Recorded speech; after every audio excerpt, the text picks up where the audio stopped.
Hi, I'm Dr. Paul with Online Chiropractic Marketing Systems, and welcome back to the Personal Injury Attorney Marketing Program.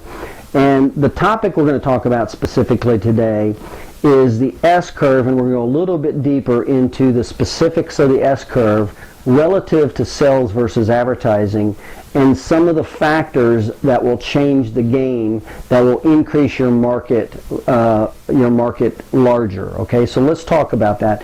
Now remember, the S-curve of economics applies to all products and services, whether it's a chiropractic patient or a personal injury attorney. It's just where are they on the scale. So when you look at the S-curve relative to personal injury attorneys and chiropractors, you have to remember that only 32% of patients go to complementary alternative medicine providers that are personal injury clients. So that means 68% of the patients do not go to chiropractors or are not referred. Okay, so the good news is, if you're a chiropractor, there's a very, very large market. Now there has to be a clear understanding of how to attack that market. Now the reason that exists that way is, you see that large market, there's not a perceived need. In other words, if they thought that you could create value for them and help to eliminate these problems and help their case, there would be a need. But you have to realize that there's not a perceived need, and they're in a state of unconscious incompetence, so they don't even know the value that they're losing. And because of that, advertising doesn't work in that category. Sales has to work in that category, because you have to be able to change the you have to increase their awareness, and that's done through taking them through 3 phases. That's getting them through the admit phase, consequences, and personalization, and we talk about that in another segment. But essentially what happens is, let's talk about some things that you can do relatively easily, it depends on it, to increase your market share without even necessarily doing sales per se. In other words, now they will perceive you as somebody who can help them, versus prior to not doing this, they didn't think you could. So let me just share some of those components with you right now. So remember, out of all the personal injury patients, 87% of them, this is according to the insurance research department, that 87% of all auto injury patients have a connective tissue injury. 25% of the personal injury attorneys, remember, refer out, which means 75% of them do not. And of course the good news about that is there's a very large section of the market that is not proactively, and now remember, if they had a perceived need, they would refer out. So they don't have a perceived need, and that's why they don't refer out. Okay, and the greater that perceived need is, the stronger it is they're going to refer out and not refer out, as opposed to not refer out. So these are very important categories to try to separate out mentally when you're looking at your personal injury attorney marketing program. So that's why we're trying to filter through these and just make them a little clearer for how it works. Okay, so here we go. So the minority of patients and the minority of attorneys are going to chiropractic care. So if you're a chiropractor in your office, what are some things that you could do to increase your perceived value, really without doing sales? In other words, establishing a need. Well, here's what you can do. Remember when you look at the advertising formula, first the formula is getting your proper list to advertise to. So you want to make sure you have the proper demographics, psychographics, geographics, and psychographic barriers of your list. And remember, every one of these categories has a bell curve. In other words, there's a larger sweet spot in a demographic category relative to a personal injury attorney here, versus a much smaller sweet spot. And obviously the goal is to have a target market that focuses on one of the sweet spots. It doesn't have to be the primary one, it could be a secondary one, but you definitely want one of the sweet spots as opposed to one of the smaller ones, if that one of those smaller slices does not have enough volume for you to do business relative to your competition, which is typically the case the further you get away from the sweet spot in any business. So once you have these factors played out for your list, creating your list, now remember, there's the vehicle of communication, how you're going to interact with them, whether it's the internet, whether it's phone, whether it's postcard, etc., all the different ways, magazines, newspapers, however, trade magazines. And then there's the USB, the unique sales position. In other words, what category are you going to position yourself as solving that they value? So what is the personal injury attorney value? And remember, the same applies of the S-curve, but there's different slices of service categories, and some are more valuable than others, and some are less valuable, generally speaking. So it's not black or white, but there's certainly probabilities versus possibilities, and there's certainly large segments versus small segments. And so the better, more clarity you have, and the more you focus, the more chances and likelihood of you getting business. So that's the USP, and then you have, and of course, the solution is one of the categories that you're going to attack that they want, one of the conscious needs they want. So, and of course, then there's the YU, and that's endorsements, testimonials, offer a deadline. But let's go into the solution part, because there's a couple things you can do to increase your market share if you're a chiropractor that they already do know, that the personal injury attorneys do know they want and they are looking for. But if you're a chiropractor, it doesn't apply. So here's the major factors. Now remember, there's a difference between a primary need and a service. If you look at primary need versus service, and we're going to go into detail on that a lot more, but basically a primary need is something that's a primary or secondary need is something that's going to affect your survival. And with personal injury attorneys, that means making money or getting fired if they're an employee in a law firm. That's a primary need. Versus a service category. You see, if I don't have a primary need, the service categories are totally irrelevant. So there's a big difference between marketing to a service category versus a need category. And of course, the need category is way more valuable than the service category, but obviously it'd be nice if you can handle all of them. In other words, you not only can establish a primary, secondary need, you can handle the majority, the sweet spot of the service categories, and you know how to eliminate the sweet spot of their top 2 to 3 obstacles. Well, you're going to get that business for sure. So here's how it works. What are the primary service factors? Not need. Now they need them after there's a perceived need, but if there's not a perceived need, they don't need them, okay? So what are the factors that are relevant to the personal injury attorney? Well, number one for every personal injury attorney is location. Where is a healthcare provider relative to that client? Because personal injury attorneys, you have to remember, they know the number one reason that'll ruin or destroy that case is missing appointments. So they definitely want a provider, a healthcare provider, either where the person lives or works. And they want it within a certain geographic areas. And some of them are more in tune with geographics relative to population densities, and some aren't. The longer they've been in practice, the kind of they learn that if they go too far out, if they pick a provider too far out in a large metropolitan area, that patient will miss appointments routinely. They just won't go. It's because there's too many obstacles to get to that office. So if they didn't learn it, the market teaches them that and beats them up over several years for them to learn it. So the number one factor is location. The second factor is financial drivers. Now, they won't say financial drivers. They'll say, give me good notes. Give me good documentation. Well, what's the definition of good documentation to a personal injury attorney? It's essentially notes, reports, and narratives that make them money. And essentially, what are those? Well, we cover those in another section too, but essentially, they're objective tests and services, and there's a hierarchy of them that some are more valuable relative to compensation of the case than others. And the more familiar you are that you search for in your consultation and your diagnosis to find these and document them, the more valuable you become. So number one is location. Number two are the financial drivers. Those are into the notes. So you have to know the financial drivers to have good notes to incorporate those. And then the willing to negotiate. And the fourth one is transportation. These are really the 4 top service categories after there's a perceived need. And sometimes it can be language. I put that one down here, but it depends on where you're at. Now there's some secondary service factors that are not as important, such as Do you send your reports over promptly? Do you answer the phone when he calls or return calls promptly? Will you see the patient the same day?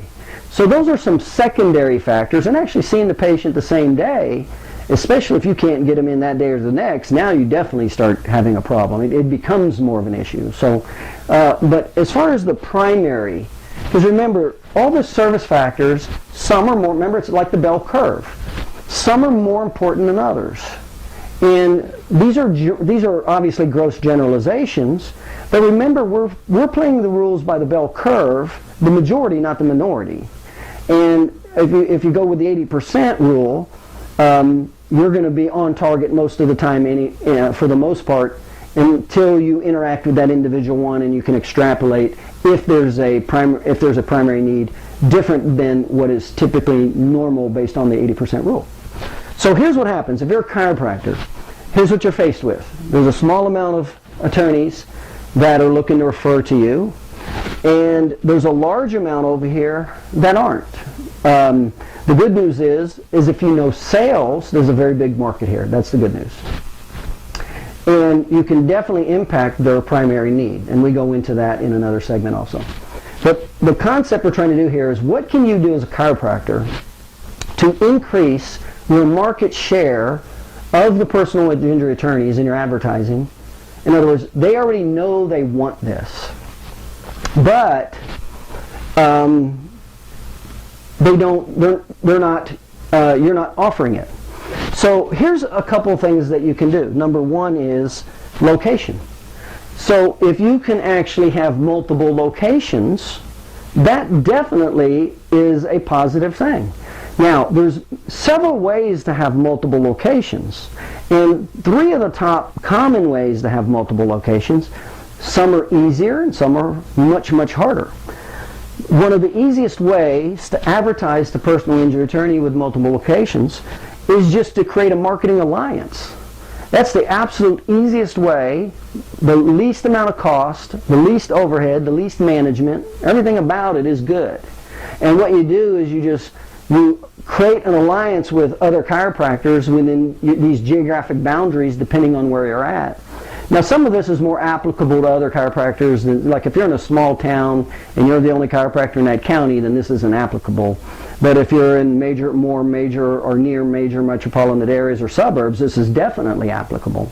So one of the things you can do to increase the perception of value, in other words, they already know they want this, is having multiple locations. And that is a primary factor. So how can you do that? You can not subcontract, but you can create marketing alliances. In other words, just go out to these geographic areas that are non-competitive and get in contact with those chiropractors and just agree with them that you're going to do some type of cross promotions. Okay, and we'll just leave it at that because there's many ways and details of how deep you want to get involved with that. But it's essentially as simple as going to geographic pockets of your geographic area where these potential patients would be.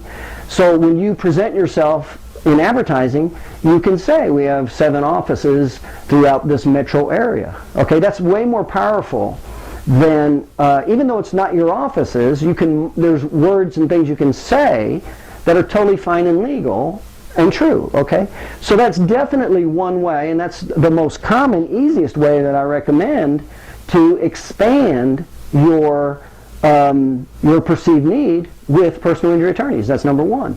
And you will be a much greater force than other chiropractors if everything's equal, knowledge base and sales and everything. If everything is equal, and there's a chiropractor that's got one office, and your marketing alliance has 3, 5, or 7, or 9 within the geographic area, you will have a much greater influence on that attorney if everything else is equal.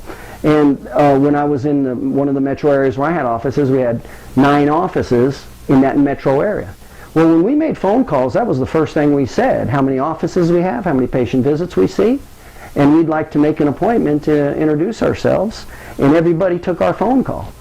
And they saw real quick we were a force to be reckoned with, and of course from their perspective is business, and it was all true. So that's one of the ways is marketing alliances, and we can go into that in many ways, but consider that. The problem with that is the major problem is really the doctor, is they're afraid of competition. I haven't met a chiropractor yet who really knows how small radius of patients he gets, his radius of draw for 80%. Almost every chiropractor I talk to, when they talk about their radius of draw, they think of the furthest patient that they have, that they've ever seen. And they think that's normal. That's the normal 80% that routinely will come to them day. And then, of course, we reverse engineer and do the geographic study, and it's always very different, much smaller and segmented, and it's always distorted. It's not a circumferential curve because of psychographic barriers. And so it's usually a true awakening when we do that reverse engineering study. So the number one problem with the alliance is really just getting out of the headspace of you, the chiropractor, and be willing to not be afraid and not see it as competitive, because you're not competitive. If you create an alliance with somebody else in a different part of town, well, you must understand that those attorneys already know that location and getting that person to travel is a major issue. They're not going to send a patient to you if they're in another area of town. If you have that alliance or not, it's not going to matter. It doesn't matter how great you are. They're just not going to, because they know that that's going to kill the case. So marketing alliance is the easiest way to increase your influence on the personal injury attorney. So immediately your market share will go up naturally, okay, without any sales. Now the next way is to extend your locations is subcontract. And I've got one of my clients, and he does this very well, is he subcontracts. He's found, his pockets where the personal injury attorneys generally get their clients, and he went into those 2 or 3 other pocket areas outside of his main office, and he just subcontracted with the chiropractors in those offices. And remember, everything's negotiable, price and terms and all that stuff, so you can negotiate almost anything, and you can negotiate where it doesn't cost you anything if you don't see any patients. But you have now the right to market and say that that's one of your 2, 3, 4, 5 locations, what have you. And then as those patients are scheduled and booked to their geographic locations, depending on your state laws and your time and volume and all that, then you can actually just go over there at that time and see that patient and work that patient up, okay? So that is the next method, is to subcontract. And we can go into great detail, all the variations relative to that. But please keep in mind, it is possible. You can do it. You just have to kind of open your paradigm and see more, and kind of not be afraid to take these additional steps just because you may not be familiar with something, okay? But that's the problem I see with most business owners, is they're just so afraid of the competition. And most of it's not even true, or it's not even real competition. Such is the case as the example I just gave. So the next one, and I don't recommend this, is if you actually own the offices, or you trained and opened and had a part ownership or something like that. I don't recommend this unless you really know what you're doing. You better have really good systems in place, really good advertising systems, really good sales systems. Your staff should have top-notch training with processes and marketing. So unless you got kind of a machine and you got a really good grasp on all these systems, when you typically the people who try to do that open other offices and they don't even know how through advertising and sales. And I tell you, that's the clue. If you don't know how to maximize your time for money, in other words, where you have maximized your hourly day for the patients that you can see physically for the industrial hours, not your office hours, your industrial hours. Industrial hours are when people come, not when you want them to come. So generally, if you don't know how to maximize your time for money, that's a pretty big clue that you don't have all your systems down with sales and marketing. That's a very big clue. Now, if you do, chances are you've got a lot of good components relative to your sales and advertising. Now, how well you can train that in somebody else and who that person is, that's a whole other animal. So there's a lot more complexity, there's a lot more risk, there's a lot more management, it's a lot more intense. So it's certainly, you know, if you enjoy the management, you know advertising, and you know sales, and you're good at training, and you like training, by all means, then I'd recommend that's the route to go. But most people don't really know too much about advertising. They don't really know much about sales. They're not maximizing their time for money, and they don't typically have good management skills. You know, management skills, you kind of get an idea of what kind of turnover you got. If you're not keeping your staff for 2, 3, and 4 years at a time, you got management issues. Those are personnel, people. You got people interaction issues. So those are the major components of owning. So you can see for this particular factor, location, you can expand your market share just by leveraging the marketing concept of location, okay? Now, the next one are the financial drivers in the notes. Now, there's definitely factors. Now, that's very important, obviously, because they want to be able to make more money for their case. Now, I'll just tell you right off that if you're a medical facility, then they already believe that you will help them with financial drivers and notes versus a chiropractor. So one of the best things you can do if you're a chiropractor is integrate the medical doctor. Now, there's various ways of doing that. Let me share with you 3 common ways. Some of them are very complex and costly and high risk, and some are very low. Well, the first thing you have to know are the financial drivers. What builds that case typically, and making sure that you're consulting and diagnosing and documenting them. But the financial drivers not only include, you know, the prognosis and the impairments and the lifetime enjoyment activities, duties under duress, and prognosis, but they deal with, you know, the anatomy and what is injured, you know, because some injuries obviously are more valuable than others. But if you look at the 3 basic injuries that are 85%, 90% of all the personal injuries, number 1 is a connective tissue. 87% of the patients have. So that is definitely a chiropractic problem. Everything else starts from there. That's the largest segment of the market. And if they have anything else, generally they'll have in addition anything else plus the connective tissue. But you can also have nothing else, no other injuries, and only a connective tissue, and that's the majority of the cases. So there's the connective tissue injury, there's the peripheral neuropathy, and there's the disc injury, and then there's the concussion. And the further we go from left to right, the smaller the market share is. Well, what's the likelihood of somebody getting a concussion but not having a connective tissue injury? So you see, the pyramid, that's the segment, that's the bell curve of injuries right there. And so we're going to focus on the sweet spot of the pie, and then which of the sweet spot of the pie, as you as the marketer, can create the most value. Well, if you're the chiropractor, the connective tissue is the biggest sweet spot of the pie that you can have the most value to, relative to the 3 phases of healing and the 3 ranges of motion, and how it impacts and gives value to the case. If the next one is a disc injury, well, not everybody has a disc injury. I've seen studies as low as maybe 1/3 of the people that are injured have a disc injury. So that means 2/3 of them don't. And what's the chances if you have a disc injury that you definitely will have a connective tissue injury also? Well, very high. And the same with peripheral neuropathy. Chances are they don't have. The majority of people don't have tingling, numbness, weakness, and deficits. But if you do, chances are your injuries are large enough that you definitely have a connective tissue disc injury, and you may even have a disc injury. You see, they kind of stack up. And then of concussion.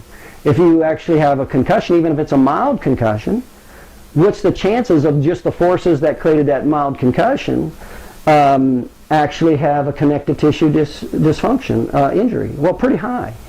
And is there a chance if they have a concussion that there's probably a higher likelihood that they have some type of disc injury? Yeah.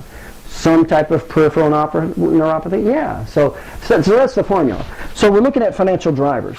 So if you're focusing on those major conditions and you're looking at the financial drivers, well, the financial drivers from top to bottom, obviously you can go with surgery. Even surgery may not be as much of a financial driver if they're going to have prolonged problems the rest of their life without surgery, because if surgery fixed the problem, then that becomes not a financial driver after that point in time. And an example would be like death versus pain and suffering. Well, there's less money for death sometimes than pain and suffering of a lifetime, especially if the that lifetime is when the injury happened when the person was 10 or 15 years old and the expected life expectancy was 78, 79 years old. Well, that's a lot of payout for treatment, pain and suffering, therapy. I mean, that's a lot of payout versus writing a one-time check, okay? But basically, when we're looking at the financial drivers, you want to make sure you're categorizing the financial drivers, but basically we're talking about the medical side. And so bringing in the medical. Now there's 3 different ways you can bring in the medical, okay? And we're going to look at those. One is, once again, it's an alliance. So there's not a legal relationship, not an employee or subcontractor. It's a marketing alliance. In other words, you have your team in place. You have the doctor who can prescribe the medications, because that's important to the personal injury attorneys. You have the doctor who can do the diagnostics with NCVs, peripheral neuropathies, concussions. You have the radiologist who can diagnose not only the disc injury, but also the alteration of motion segment integrity. Sometimes you can have what's called psychoneurologists that will evaluate trauma for psychological injuries. That's not real high on the list, by the way. So then you go into the pain management doctors.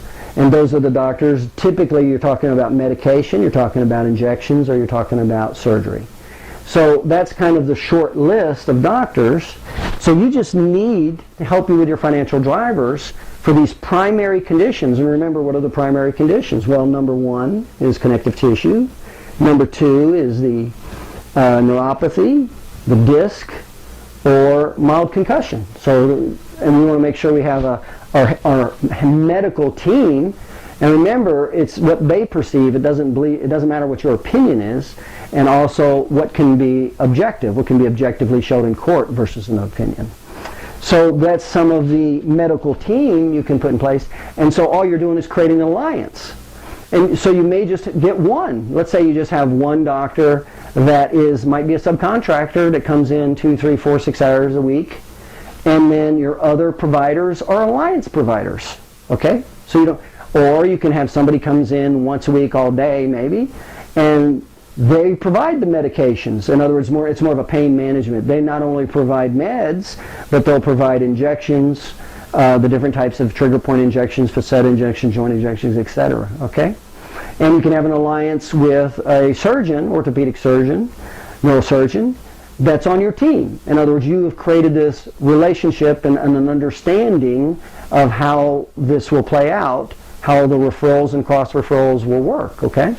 So that's the other factor that you can do, is create your marketing alliance, because you definitely need your team.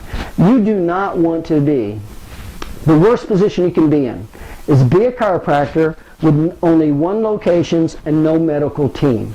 That's the worst position you can be in. That's the smallest segment of the market that they perceive value in. That's going to take a lot better sales. You're going to have to be way better at sales than advertising to go into that segment.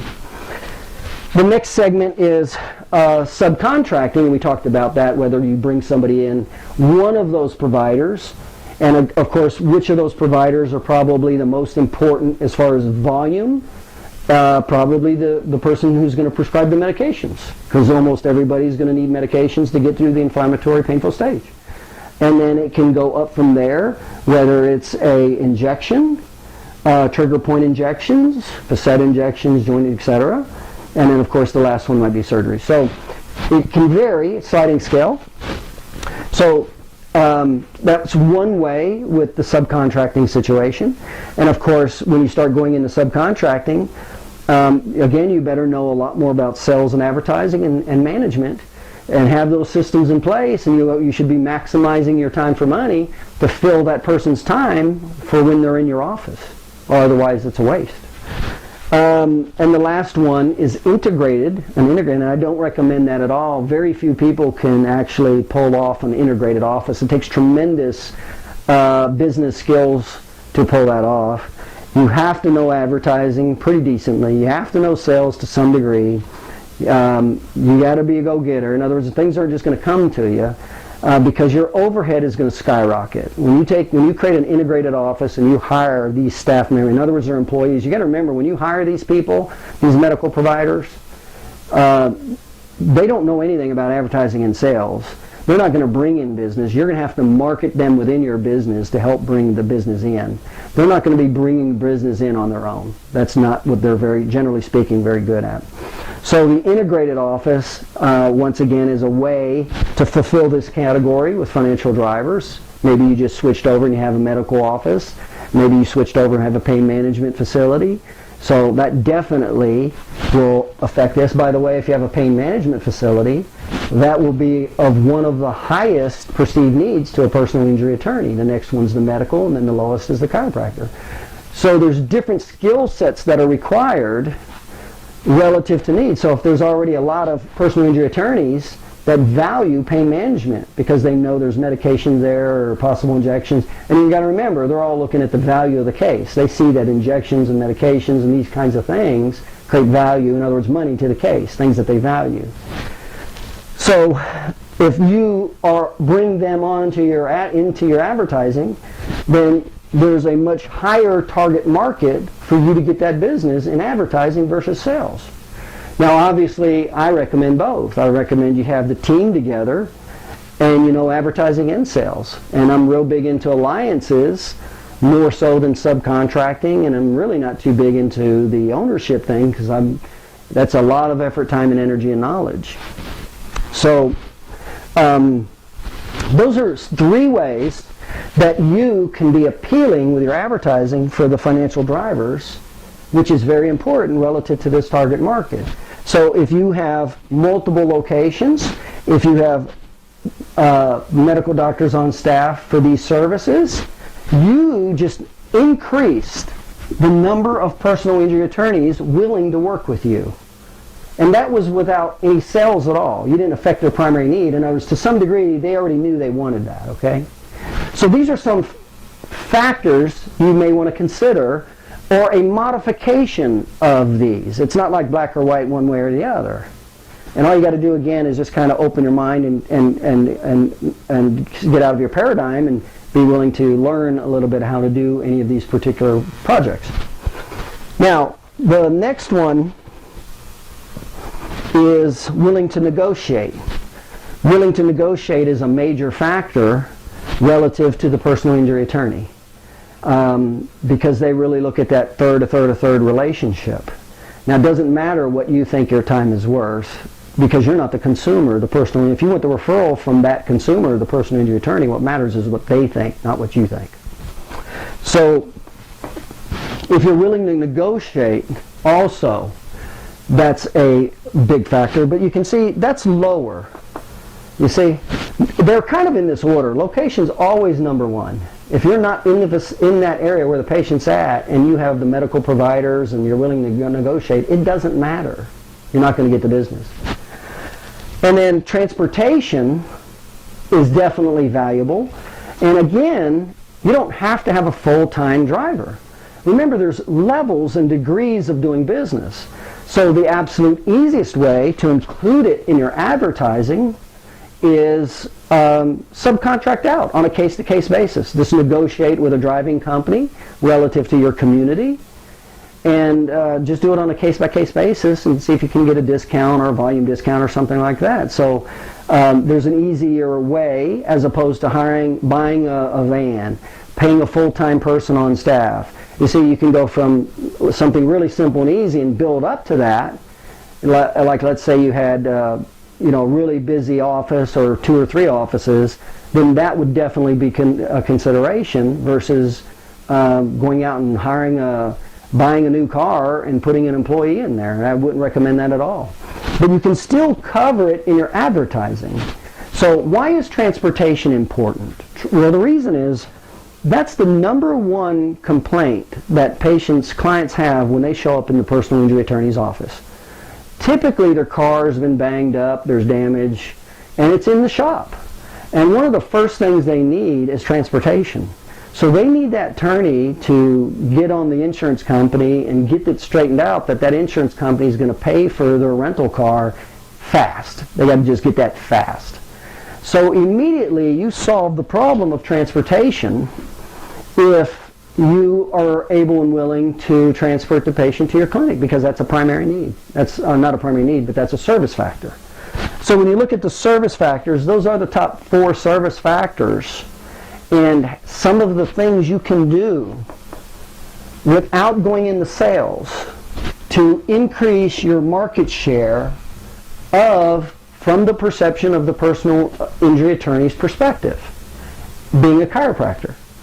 So you can do any of these, all of these, or a modification of 1, 2, or 3, or all of them. So what would I recommend if you were a chiropractor and you were in a larger metropolitan area, not just a small town by yourself? I'd recommend covering the location with marketing alliances, getting 1, 2, or 3 other chiropractors together, forming a marketing alliance, and promoting you as a group under that group name. I'd recommend definitely having your team, your medical team, that you can immediately get in that patient to get their medication, as well as your pain management people that you already have. You've met them, you've talked with them, you've already explained how all this is going to work, and you have this cross-alliance referral with them. And so you already have not just the medical doctor to give the medications, but you have the pain management to give any injections, and you have a surgeon lined up to get a second opinion, whether it's surgery or an impairment.